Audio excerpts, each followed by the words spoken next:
11ویں صدی عیسوی کے آخر سن 1091 سے صلیبی جنگوں کا آغاز ہوا اور یہ سلسلہ 13ویں صدی عیسوی کے آخر سن 1291 تک جاری رہا۔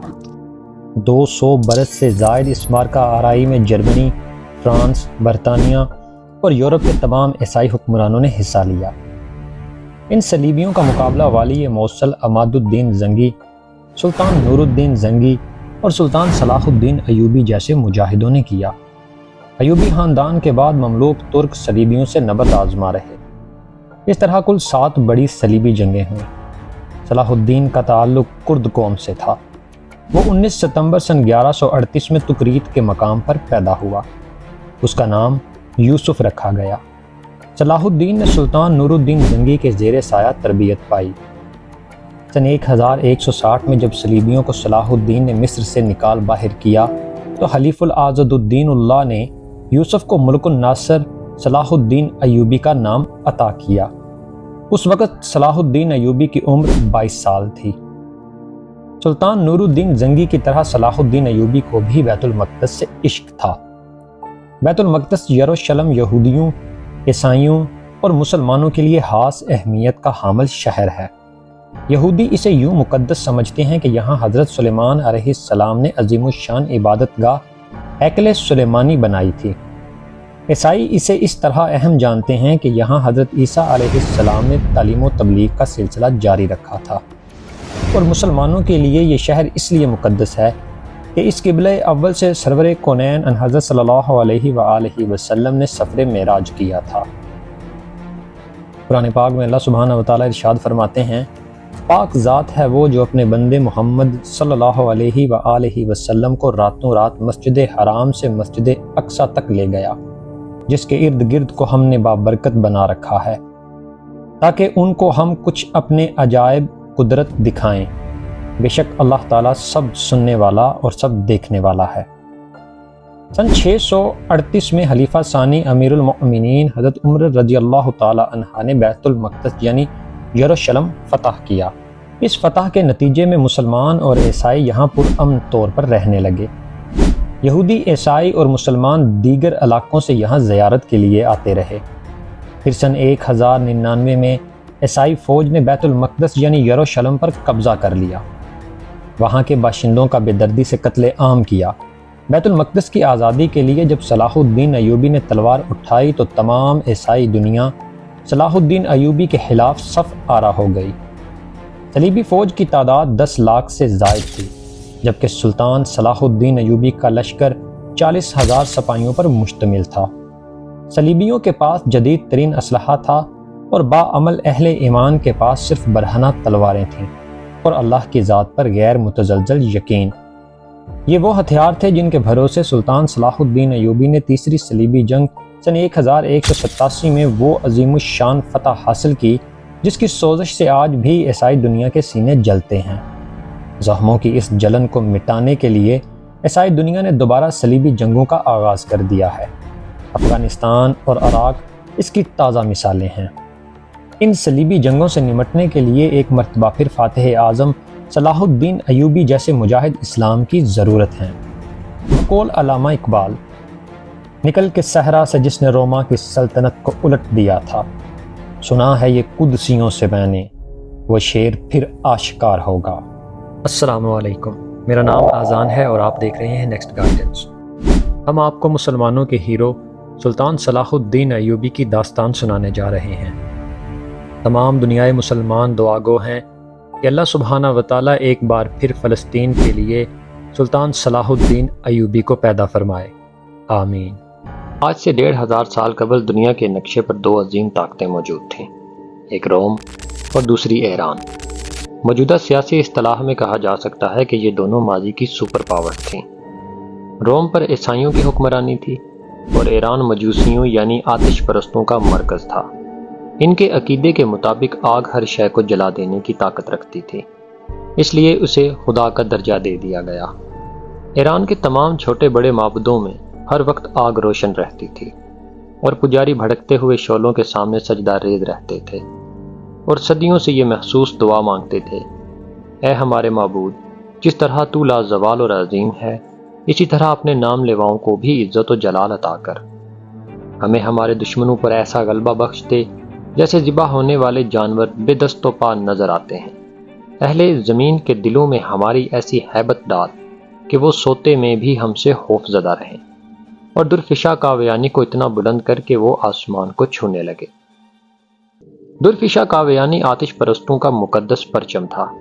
ایرانی افواج اور عوام اس بات پر پورا یقین رکھتے تھے کہ جس میدان میں یہ متبرک جھنڈا لہرائے گا وہاں دشمن شکست فاش سے دوچار ہوگا اور مجوسیوں کو عظیم الشان فتح حاصل ہوگی۔ پھر جب اسلام کی شکل میں حق نمودار ہوا تو باطل فرار ہو گیا، مقدس پرچم اٹھانے والے ہاتھ کاٹ دیے گئے، اور درفشا کاویانی جسے فتح و نصرت کا نشان سمجھا جاتا تھا بدبختی کی علامت بن کر اس طرح خاک میں مل گیا کہ اس کا ایک تار تک باقی نہ رہا۔ یہ 14 ہجری کا تاریخ ساز اور یادگار سال تھا جب صدیوں سے روشن آتش کدے بجھا دیے گئے۔ آگ کے پجاری کہا کرتے تھے یہ شعلے کبھی سرد نہیں ہوں گے، اور انہیں بجھانے والی مخلوق آج تک پیدا نہیں کی گئی، مگر جب ایمان کی تیز ہوائیں فاران کی چوٹیوں سے اتر کر ایران کے میدانوں میں داخل ہوئیں تو پھر سب کچھ حس و خاشاک کے مانند اڑنے لگا۔ نوشیروان کی نادر قیمتی یادگاریں مٹی کے کھلونوں کی طرح حقیر اور ارزاں ٹھہریں۔ جس طرح کعبے میں رکھے ہوئے بت منہ کے بل گر کے وہ اللہ احد کہتے تھے، اسی طرح ایوان کبریٰ کے بلند اور سنگی مینارے زمیں بوس ہو کر اللہ کی کبریائی بیان کر رہے تھے۔ مغرور شاہوں کے نصب نامے ورق ورق ہو کر بکھر گئے، ان کے اٹھے ہوئے سر انسانی ٹھوکروں اور گھوڑوں کے سموں سے پامال ہونے لگے، ہڈیاں چٹخ کر ٹوٹنے لگیں اور پھر راستوں کا غبار بن کر رہ گئے، یہاں تک کہ ان کی آخری نشانیاں تلاش کرنے والا بھی کوئی باقی نہ بچا۔ اتنی قدیم اور طاقتور سلطنت کی بساط یوں الٹی کہ مرثیہ ہوا تک نہ رہے۔ ماتم گساروں کو بھی مکافات عمل کے قانون نے کھا لیا۔ موت کا خونی دہن اپنے پورے طول و عرض کے ساتھ کھلا ہوا تھا، اور ایران کی فضاؤں میں بہت دن تک یہ ہولناک صدا گونجتی رہی، ہے کوئی اور، ہے کوئی اور؟ پھر جواب میں وقت کے نقیب نے پکار کے کہا، کوئی نہیں سوائے اللہ کے۔ یہ آواز سنتے ہی حضور اکرم صلی اللہ علیہ وآلہ وسلم کے محترم ماموں اور لشکر اسلام کے سالار حضرت سعد بن ابی وقاص رضی اللہ تعالی عنہ کی شمشیر اپنی نیام میں چلی گئی، اور نہ جانے کتنی راتوں سے قرب کے عالم میں جاگنے والے امیر المؤمنین حضرت عمر فاروق رضی اللہ تعالی عنہ کو قرار آ گیا۔ یہ تھا جنگ قادسیہ کا مختصر حال، جس نے ایرانیوں کی کمر توڑ کر رکھ دی تھی، اور شہنشاہ یزدگر کسی زخمی بھیڑیے کی طرح اپنی ہی زمین پر پناہ ڈھونڈتا پھر رہا تھا۔ اہل ایمان کی یلغار جاری رہی، یہاں تک کہ مجاہدین اسلام کے گھوڑوں نے مدائن، خوزستان، احواز، نہاوند، اصفہان، ہمدان، رلے، کرمان، سستان اور ہراسان کو روند ڈالا۔ شہنشاہ یزدگر فرار ہو کر ترکستان چلا گیا۔ مسلم سالار احنف بن قیس رضی اللہ تعالی عنہ نے ایران کا سارا خزانہ مال غنیمت کے طور پر امیر المؤمنین کی خدمت میں مدینہ منورہ بھیج دیا۔ زر و جواہر کے اس انبار کو دیکھ کر حضرت عمر رضی اللہ تعالی عنہ رونے لگے۔ پھر آپ نے مسجد نبوی صلی اللہ علیہ وآلہ وسلم میں حاضر ہو کر اہل ایمان کے اجتماع سے خطاب کرتے ہوئے فرمایا، معبود حقیقی کے نام لیواؤں کو خوشخبری ہو کہ آج مجوسیوں کی سلطنت برباد ہو گئی، اب ان کے ملک کی زمین کا ایک ٹکڑا بھی ان کے قبضے میں نہیں رہا۔ خوب جان لو کہ اب آگ کے پجاری وحدہ لا شریک کی عبادت کرنے والوں کو کسی قسم کا نقصان نہیں پہنچا سکتے، اور یہ بھی سن لو کہ اللہ تعالیٰ نے ان کی زمین، ان کے ملک اور ان کی دولت کا وارث تمہیں اس لیے بنایا ہے کہ تمہاری آزمائش کی جا سکے۔ خبردار تم اپنی حالت نہ بدل لینا، ورنہ اللہ بے نیاز ہے، وہ تمہاری جگہ دوسری قوم کو بدل دے گا۔ مجھے اس امت کے لیے خود اس کے افراد سے خوف ہے۔ ایرانیوں کی شکست فاش اور مسلمانوں کی عظیم الشان فتح کی خبریں قصر روم کے دربار میں بڑی حیرت کے ساتھ سنی گئیں۔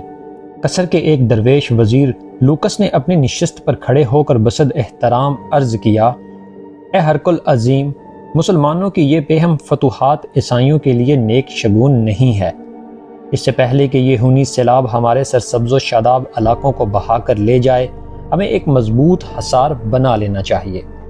اس سے پہلے کہ وزیر لوکس اپنی بات مکمل کرتا، بوڑھا پادری شہرام اپنی جگہ سے اٹھا اور انتہائی متکبرانہ لہجے میں ہرقل اعظم یعنی کسر روم کو مخاطب کر کے کہنے لگا، شہنشاہ کو معلوم ہونا چاہیے کہ ایرانی آتش پرست تھے، اس لیے آگ کی خوراک بن گئے، مگر ہم اہل صلیب ہیں اور صلیب ہی ہماری محافظ و نگہبان ہے۔ شہرام کے بعد دوسرے پادریوں نے بھی دربار میں پرجوش تقریریں کی۔ آسمانی باپ اپنے مقدس بیٹے کے صدقے میں مسیحیوں پر کبھی آفات اور مصائب نازل نہیں کرے گا۔ کسر روم مکمل طور پر پادریوں کے زیر اثر تھا، اس لیے اس نے اپنے سیاسی مشیر لوکس کی باتوں پر کوئی دھیان نہیں دیا۔ چند سال پہلے بھی انہی پادریوں نے اس وقت ہنگامہ آرائی کی تھی جب کیسر کو سرکار دو عالم صلی اللہ علیہ وآلہ وسلم کا نامہ مقدس موصول ہوا تھا، جس میں پیغمبر اسلام صلی اللہ علیہ وآلہ وسلم نے اسے دین حق قبول کرنے کی دعوت دی تھی۔ کیسر روم سرور کونین صلی اللہ علیہ وآلہ وسلم کی دعوت سے متاثر ہو چلا تھا، مگر جب اس نے پادریوں کی جماعت کو غضبناک حالت میں دیکھا تو اسلامی وفد کو اپنے دربار سے اٹھا دیا۔ اللہ کے آخری رسول صلی اللہ علیہ وآلہ وسلم جب دنیا سے رخصت ہوئے صرف 4 سال کا مختصر ترین عرصہ ہوا تھا۔ دنیا کے بڑے بڑے کاہن، نجومی، سیاست اور جنگ کے ماہرین سوچ بھی نہیں سکتے تھے کہ پیغمبر اسلام کے نام لیوا صحرا کے دامن سے نکل کر ایران جیسی عظیم طاقت کی بساط الٹ کر رکھ دیں گے۔ وہ ایرانی جو خود کو دنیا کی سب سے مہذب اور طاقتور قوم سمجھتے تھے، جب پہلی بار مسلمان سفیر حضرت عبداللہ بن حذافہ حضور اکرم صلی اللہ علیہ وآلہ وسلم کا نام مقدس لے کر ایرانی شہنشاہ خسرو پرویز کے دربار میں ایک خاص ادائے بے نیازی اور جلال ایمانی کے ساتھ داخل ہوئے تھے، تو ایرانی شہنشاہ نے صحابی رسول صلی اللہ علیہ وآلہ وسلم کو بڑی نفرت اور حقارت کے ساتھ دیکھا تھا۔ پھر خسرو پرویز نے نامہ رسول صلی اللہ علیہ وآلہ وسلم کو چاک کرتے ہوئے پوری عرب قوم کو انتہائی ذلت آمیز لہجے میں مخاطب کرتے ہوئے کہا تھا، اے سوس مار یعنی چھپکلی نما جانور کا گوشت کھانے والو اور اے اونٹ کا دودھ پینے والو۔ پھر جب ناکام سفارت کے بعد حضرت عبداللہ بن حذافہ رضی اللہ تعالی عنہ نے رسالت معاب صلی اللہ علیہ وآلہ وسلم کی خدمت اقدس میں حاضر ہو کر نامہ مبارک سے چاک کرنے کا واقعہ سنایا تو سرور کونین صلی اللہ علیہ وآلہ وسلم نے فرمایا، خسرو نے میرا ہاتھ چاک نہیں کیا، اپنی حکومت کے ٹکڑے کر دیے ہیں۔ چند روز بعد ہی خسرو پرویز کے بیٹے شیرویہ نے بڑی برحمی کے ساتھ اپنے باپ کا قتل کر ڈالا۔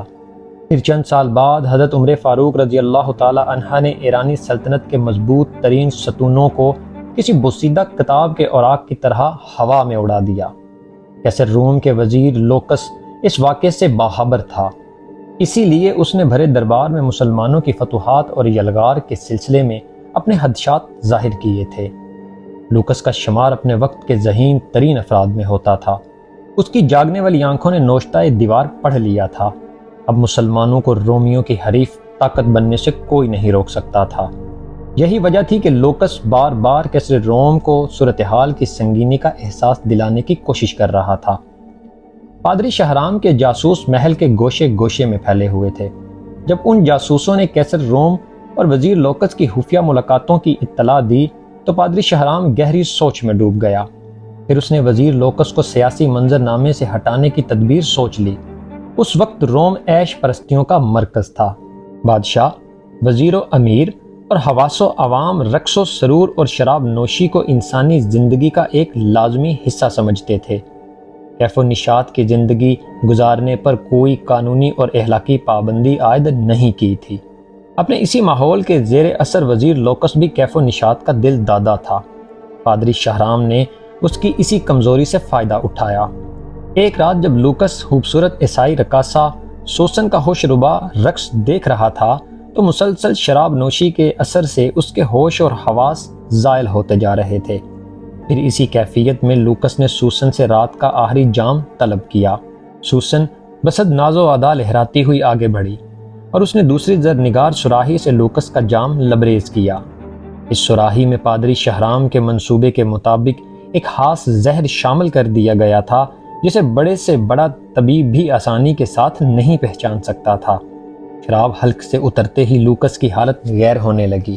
وہ شدید کرب کے عالم میں فرشی نشست سے اٹھا اور لڑکھڑاتی زبان میں رقاصہ سے پوچھنے لگا، سوسن، آج تو نے مجھے کیسی شراب پلا دی ہے کہ میرے دل کی دھڑکنیں قابو میں نہیں ہیں۔